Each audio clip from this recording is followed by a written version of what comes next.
Assalamualaikum warahmatullahi wabarakatuh. Halo teman-teman, bagaimana kabar kalian hari ini? Semoga selalu diberi kesehatan. Amin amin ya rabbal alamin.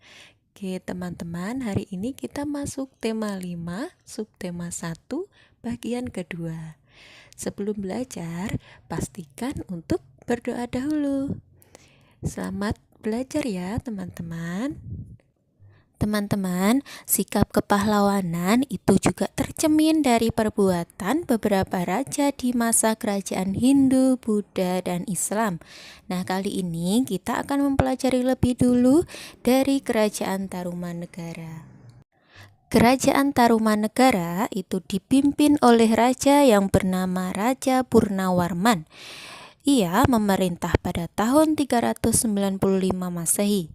Pada masa pemerintahan Raja Purnawarman, ia berhasil untuk menyejahterakan rakyatnya. Salah satunya, Raja Purnawarman memperbaiki aliran sungai Gangga di daerah Cirebon.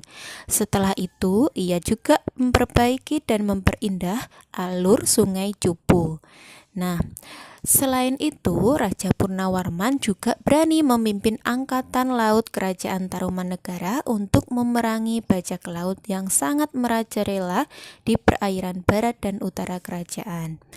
Oleh sebab itu, teman-teman, sebagai wujud kecintaan rakyat kepada Raja Purnawarman tentunya, maka telapak kaki Raja Purnawarman itu diabadikan dalam bentuk prasasti yang dikenal sebagai Prasasti Ciaruteun. Berikutnya ada Kerajaan Sriwijaya. Kerajaan Sriwijaya mencapai puncak kejayaannya pada masa kepemimpinan Raja Balaputradewa sekitar pada tahun 850 Masehi. Kerajaan Sriwijaya mencapai puncak kejayaannya dalam bidang ekonomi, pendidikan, dan kebudayaan. Raja Balaputradewa berjuang membangun armada laut yang sangat kuat. Tindakannya ini bertujuan supaya jalur pelayaran di wilayah Sriwijaya menjadi aman. Banyak pedagang itu merasa aman ketika singgah. Peningkatan ekonomi itu diperoleh dari pembayaran upeti, pajak, maupun keuntungan dari hasil perdagangannya. Dengan demikian, Kerajaan Sriwijaya menjadi berkembang yang sangat besar dan makmur. Berikutnya ada Kerajaan Kutai. Kerajaan Kutai itu termasuk kerajaan yang bercorak Hindu. Kerajaan Kutai itu berdiri pada tahun 400 Masehi, termasuk kerajaan Hindu tertua di Indonesia. Kerajaan ini terletak di Provinsi Kalimantan Timur, tepatnya di sebuah kota kecamatan yang bernama Muara Kaman. Raja yang pertama yaitu Kudungga yang kemudian digantikan oleh Asna Warman. Raja yang terkenal dari kerajaan Kutai adalah Raja Mulawarman. Raja Mulawarman seorang raja yang memuja Dewa Siwa, maka ia itu beragama Hindu. Peninggalan dari kerajaan Kutai itu adalah Prasasti Yupa yang berupa tiang batu yang ditemukan di aliran Sungai Mahakam, Kalimantan Timur. Prasasti Yupa ditulis dengan huruf Pallawa dan berbahasa Sanskerta. Berikutnya ada Kerajaan Mojopahit. Mojopahit adalah puncak kejayaan kerajaan Hindu di Indonesia. Kerajaan ini terletak di Trowulan, Mojokerto, Jawa Timur. Kerajaan Mojopahit didirikan oleh Raden Wijaya pada tahun 1294. Gelarnya Kertarajasa Jayawardana. Raden Wijaya ini adalah keturunan dari Kertanegara. Beliau memerintah dengan bijaksana sampai wafatnya pada tahun 1309 Masehi. Raden Wijaya kemudian digantikan oleh putranya yaitu Kalagemet. Kalagemet adalah putra dari Raden Wijaya dan Putri Melayu. Setelah menjadi raja, Kalagemet bergelar dengan nama Srijaya Negara. Majapahit mendapat sebutan sebagai kerajaan maritim dan agraris. Selain itu, teman-teman, disebut sebagai kerajaan Nusantara. Semasa pemerintahannya Sri Jayanegara, keadaan menjadi kacau dan sering terjadi pemberontakan, salah satunya pemberontakan Ronggolawe. Pada tahun 1328, Jayanegara wafat dan digantikan oleh adiknya yaitu Bre Kahuripan atau lebih dikenal dengan gelar Tribhuwana Tunggadewi Jaya Wisnuwardhani. Pada tahun 1350 Masehi, Tribhuwana Tunggadewi turun tahta dan digantikan oleh putranya yaitu Hayam Wuruk. Puncak kejayaan Mojopahit semasa Raja Hayam Wuruk dan patihnya Gajah Mada. Hayam Wuruk artinya ayah muda karena naik tahta masih muda, yaitu berumur 16 tahun dan bergelar Raja Sanegara. Pemerintahan terlaksana secara teratur baik di tingkat pusat atau ibu kota, tingkat menengah atau fasal, dan tingkat desa. Sistem pemerintahan daerah atau tingkat menengah dan desa ini tidak berubah, sedangkan di tingkat pusat diatur. Nah, teman-teman, pada masa Majapahit itu penganut agama Hindu dan Buddha dapat hidup berdampingan, rukun dan damai, yaitu Bhinneka Tunggal Ika, Tanhana Dharma Mangrawa. Inilah semboyan dari rakyat Majapahit dalam menciptakan persatuan dan kesatuan, sehingga muncul sebagai kerajaan yang besar di Nusantara. Raja Hayam Wuruk wafat pada tahun 1389 Masehi. Kehancuran Majapahit disebabkan oleh adanya Perang Parekrek atau Perang Saudara. Sedangkan peninggalan-peninggalan dari kerajaan Majapahit antara lain ada candi, ada prasasti Butak, ada karya sastra diantaranya Kitab Negara Kertagama yang dikarang oleh Empu Prapanca, Kitab Arjuna Wiwaha dikarang oleh Empu Kanwa, dan Kitab Sutasoma dikarang oleh Empu Tantular. Berikutnya ada Mahabhatih Gajah Mada. Gajah Mada adalah seorang panglima perang dan tokoh yang sangat berpengaruh pada zaman kerajaan Majapahit. Pada usia 19 tahun, Gajah Mada berhasil menyelamatkan rajanya yaitu Prabu Jayanegara. Oleh karena kecakapannya, pada tahun 1319 ia diangkat sebagai Patih Kahuripan. 2 tahun kemudian ia diangkat sebagai Patih Kediri. Pada tahun 1329, Patih Mojopahit yang bernama Aryo Tada menunjuk Gajah Mada untuk menggantikan dirinya. Akan tetapi, Gajah Mada menolak penunjukan itu karena ia ingin membuktikan pengabdiannya kepada kerajaan Mojopahit. Pada tahun 1336, Gajah Mada mengucapkan Sumpah Palapa, yaitu janji bahwa ia tidak akan memakan buah palapa, sejenis rempah-rempah, bila belum berhasil menguasai pulau-pulau di Nusantara.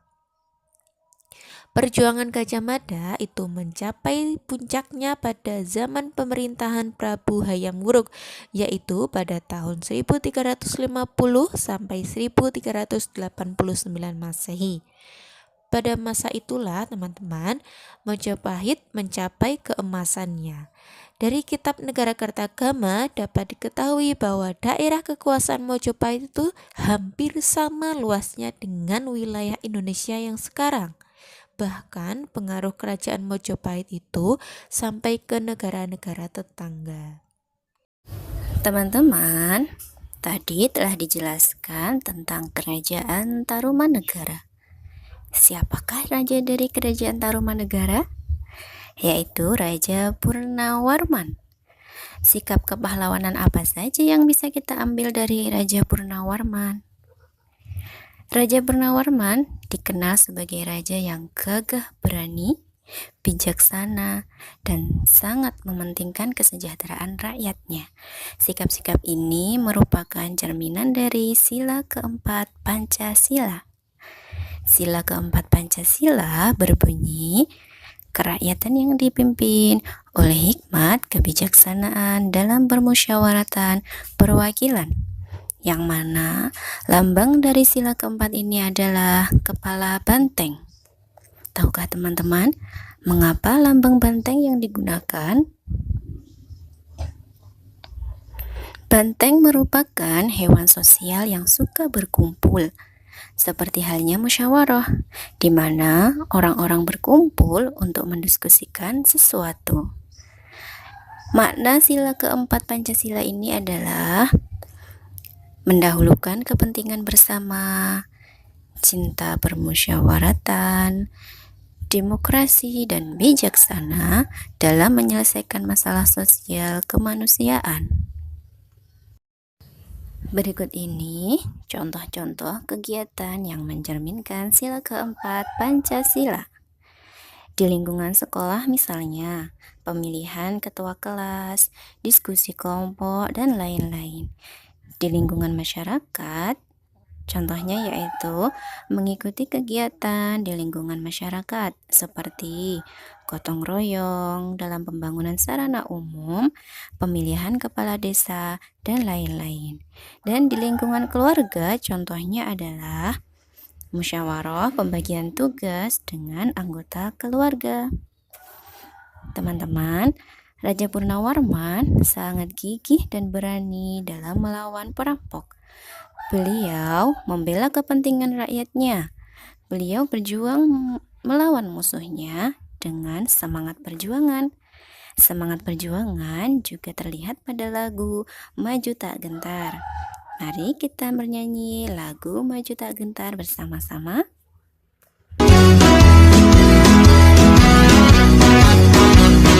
Maju tak gentar, membela yang benar. Maju tak gentar, hak kita diserang. Maju serentak, mengusir penyerang. Maju serentak, tentu kita menang. Bergerak, bergerak, serentak, serentak, menerkam, menerjang, terkam. Tak gentar, tak gentar, menyerang, menyerang, majulah, majulah, menang.